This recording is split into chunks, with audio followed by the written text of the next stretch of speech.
आप ठाकुर जी के भक्त हैं, पूजा करते हैं, आराधना करते हैं, फिर भी आपके दुश्मन आपसे ज्यादा बलवान हैं। लोग आपके साथ गलत करते हैं, आपको अपमानित करते हैं, आपकी बेइज्जती करते हैं, आपको दुखी करते हैं, परेशान करते हैं, और आप ईश्वर की भक्ति करते हैं। उसके बाद आप ये सोचते हैं कि हे ईश्वर, मैं तेरी इतनी भक्ति करता हूं, इतनी प्रार्थना करता हूं, उसके बावजूद भी लोग मेरा अपमान करते हैं। ऐसा क्यों होता है और इसका निवारण क्या है? यह प्रसंग बड़े ध्यान से सुनिएगा, यह आपके प्रश्न का उत्तर है। हरे कृष्ण दोस्तों, मैं हूं अनुज शर्मा। जयदेव प्रभु जी। जयदेव प्रभु जी वो हैं जिन्होंने गीत गोविंद लिखा। जगन्नाथ भगवान के अनन्य भक्त, ठाकुर जी के अनन्य भक्त, ठाकुर जी से बेहद प्रेम करने वाले, सुबह शाम दिन रात भगवान की आराधना में विलीन रहने वाले, भगवान का नाम जाप करने वाले, चाहे कष्ट कितना भी बड़ा हो, उनकी ईश्वर भक्ति कभी कम नहीं होती थी। संस्कृत के सबसे बड़े कवि सम्राट, उन्होंने लिखा गीत गोविंद। एक बार भजन कीर्तन करके कहीं से आ रहे थे, रात्रि का समय था, बैलगाड़ी चला रहे थे, जो दान दक्षिणा मिली थी वो साथ लेकर आ रहे थे, यही जीवन यापन का साधन था। रास्ते में 4 लुटेरे मिले। वो 4 लुटेरे बड़े आराम से उनको बोले कि आप हमें आगे छोड़ देंगे क्या? तो जयदेव जी ने पूछा, कहां जाना है आपको? तो उन्होंने कहा कि जहां आप जाएंगे वहीं जाना है, आगे छोड़ दीजिएगा, रात्रि का समय है और कोई साधन है नहीं। तो जयदेव जी ने कहा कि हां, छोड़ दूंगा, बैठिए। थोड़ी देर बाद जयदेव जी को आभास हुआ कि ये साधारण लोग नहीं है, लुटेरे हैं, लूटने आए हैं। तो जयदेव जी ने अपने आप ही कह दिया कि देखो भैया, मुझे पता है कि तुम किस लिए आए हो। तुम्हें धन चाहिए तो मेरे पास बस इतना धन है, मुझे दक्षिणा में यही मिला है, ये भोजन है, ये सब तुम रख लो, तुम्हारे काम आ जाएगा। क्यों इतने परेशान हो रहे हो? लुटेरों ने सोचा, ये तो बड़ा अद्भुत इंसान है, अपने आप ही सब कुछ दे रहा है। डर गया ये हमसे, घबरा गया, तो ये तो बड़ी अच्छी बात है। सामान लिया और चलने लगे। जब थोड़ा सा आगे चले तो उनमें से एक ने कहा कि इसने राजा को शिकायत कर दी, तो इसने हमको देख लिया है, इसे ऐसे छोड़ना नहीं चाहिए। तो दूसरे ने कहा कि क्या करें? इसे मार देना चाहिए, इसे मार दो, नहीं तो हम मारे जाएंगे। चारों वापस भागे, जयदेव जी को पकड़ा, उनके हाथ पैर तोड़ दिए और वहां बगल में एक कुआं था, उस कुएं में उनके शरीर को डाल दिया और निश्चिंत होकर के चले गए। इधर जयदेव जी का शरीर, हाथ पैर टूटे हुए हैं, कटे हुए हैं, कुएं में पड़ा हुआ है, और इतनी पीड़ा में भी जयदेव जी भगवान की आराधना कर रहे हैं, गीत गोविंद गा रहे हैं, ईश्वर को पुकार रहे हैं। उनकी आवाज में भी पीड़ा नहीं है, उनकी आवाज में वो मधुरता है, वो प्रेम है, वो अद्भुत प्रेम है।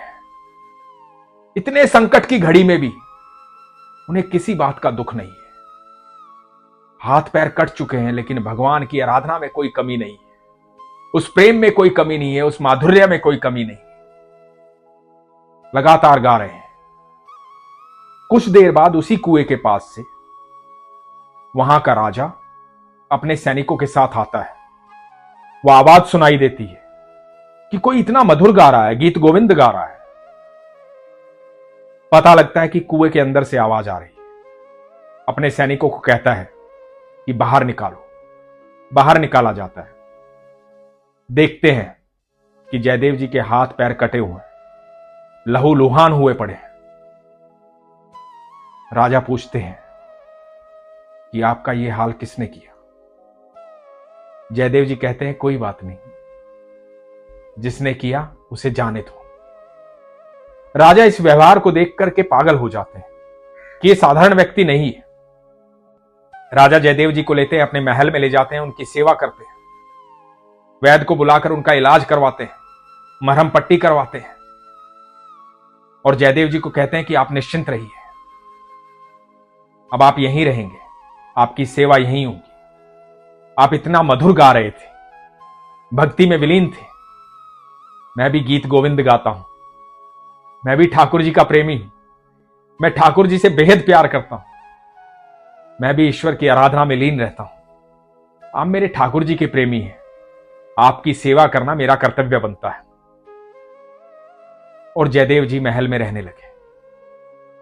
धीरे धीरे जयदेव जी राजा को अच्छी अच्छी बातें बताने लगे।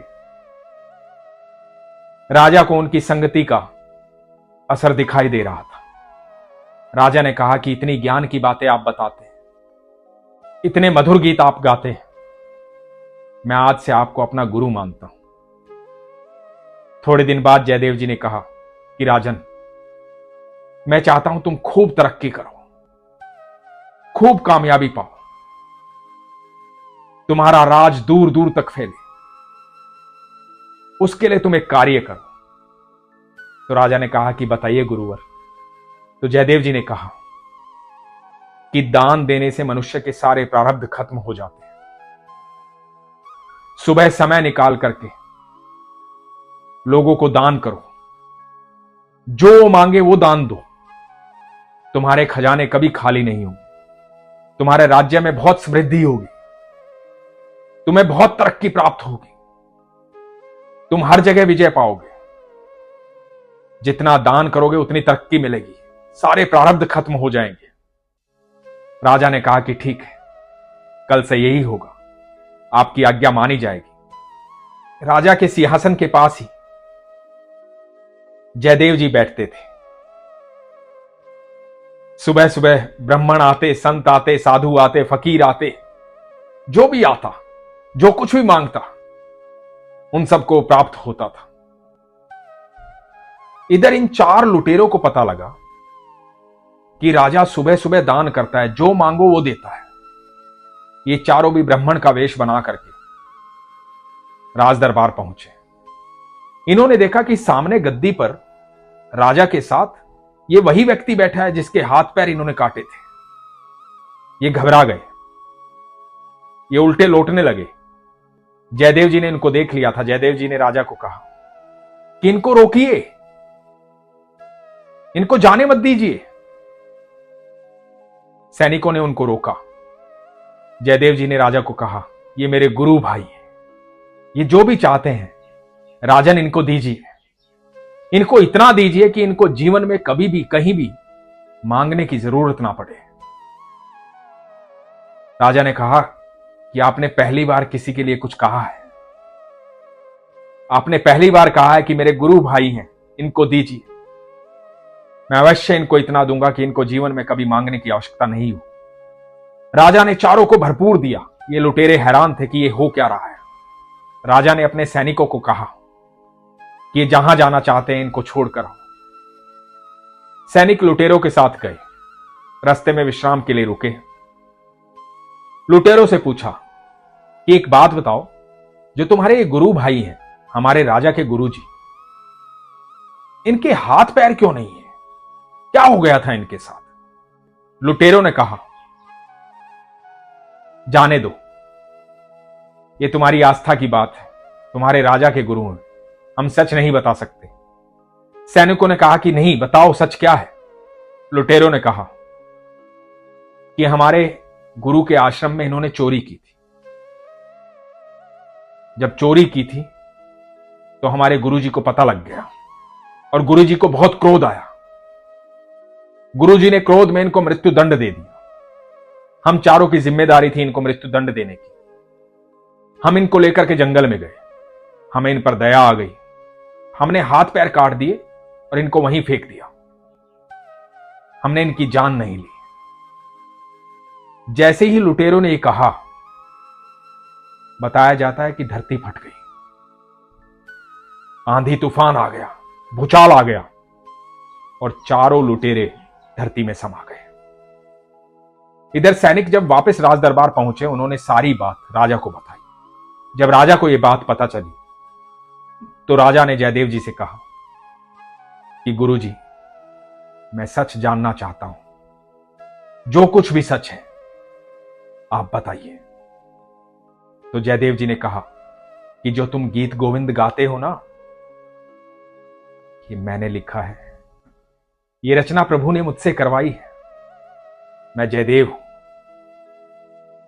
जयदेव जी का इतना कहना था कि राजा उनके चरणों में गिर गया।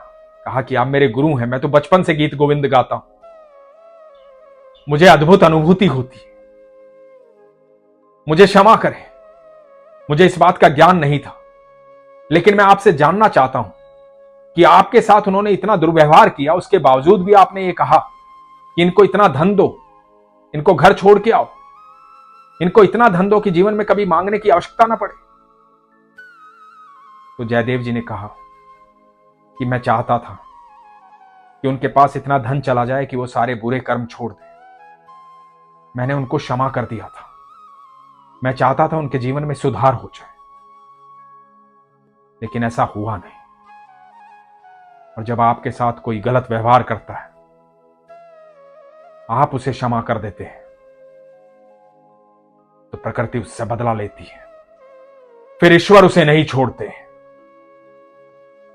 ईश्वर उसे क्षमा नहीं करते हैं। इसलिए मैंने तो उन्हें क्षमा कर दिया था, पर मेरे ठाकुर जी के क्रोध के सामने कौन रुक सकता है। मेरे ठाकुर जी ने मेरे उस दुर्व्यवहार का बदला लिया। दोस्तों, ठाकुर जी कहते हैं, जब भी तुम्हारे साथ कोई गलत करे, कुछ भी करे, तुम निश्चिंत हो जाओ, उसे क्षमा कर दो। बदला लेना तुम्हारा काम नहीं। यदि तुम बदला लोगे, यदि तुम ही कर्म करोगे, तुम ही चिंता करोगे, तो मैं क्या करूंगा। यदि तुम सक्षम हो बदला लेने में, सक्षम हो चिंता करने में, और तुम्हारी चिंता से कोई परिणाम होता है, तो करो चिंता, लो बदला। फिर मैं क्यों बदला लूंगा। जब तुम समर्पण दे दोगे,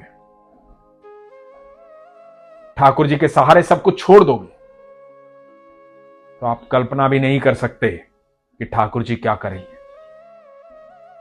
आप यकीन मानना दोस्तों,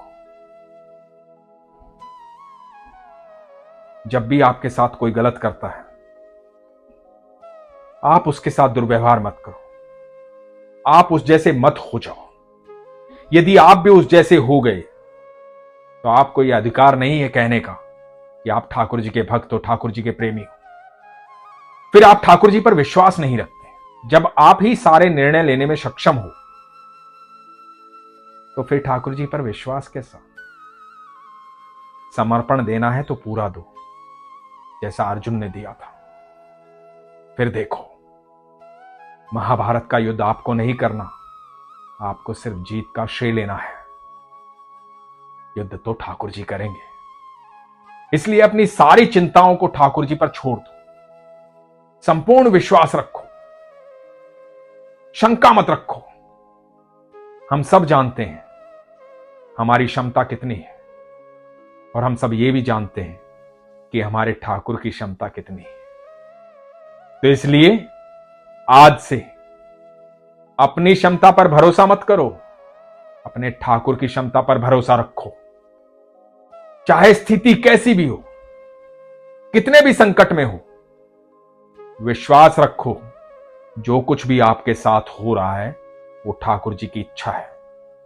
ठाकुर जी आपको तैयार कर रहे हैं, आपको ऐसा तैयार कर रहे हैं, आपको विजयी करना चाहते हैं, ताकि आप उस विजय को संभाल पाएं, ताकि आप उस सफलता को संभाल पाएं। आपको इतना सक्षम बना रहे हैं, इतना सक्षम